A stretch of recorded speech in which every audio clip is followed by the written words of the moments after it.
வணக்கம். PV entertainment and cooking. இப்போ டேஸ்டியான வெஜ் நூடுல்ஸ் எப்படி செய்யுதுன்னு பார்க்கலாம் வாங்க. தண்ணி நல்லா கொதிக்க வச்சுக்கோங்க. நூடுல்ஸ் போட்டு மாதிரி கொஞ்சம் எண்ணெய் ஊற்றிக்கோங்க. அப்போ தான் ஸ்டிக்கியாக இல்லாமல் வரும். நூடுல்ஸ் போட்டுக்கோங்க. எண்ணெய் கொஞ்சம் உப்பு போட்டுக்கோங்க.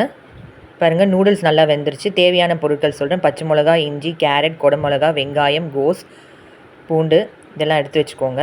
கடாயில் எண்ணெய் ஊற்றி இஞ்சி, பூண்டு, பச்சை மிளகா போட்டு நல்லா வதக்கிக்கோங்க. வெங்காயம் போட்டுக்கோங்க. போட்டு நல்லா வதக்கிக்கோங்க. கேரட் போட்டுக்கோங்க. கேரட், கோஸ் நல்லா ஹெல்த்தியாக வீட்டிலே சாப்பிட்லாம். நம்ம வெஜ் நூடுல்ஸ் குழந்தைங்களுக்கும் செஞ்சு கொடுங்க, சூப்பராக இருக்கும். Sauce, garam masala, pepper powder எல்லாம் போட்டு நல்லா கலரி வச்சுக்கோங்க. வெந்த நூடுல்ஸ் அப்படியே போட்டுக்கோங்க. ரெட் சில்லி பவுடர் லைட்டாக போட்டுக்கோங்க கலருக்கு. டேஸ்டியான வெஜ் நூடுல்ஸ் ரெடி ஆயிடுச்சு. நீங்களும் வீட்டில் செய்து பாருங்கள். லைக் பண்ணுங்கள், ஷேர் பண்ணுங்கள், கமெண்ட்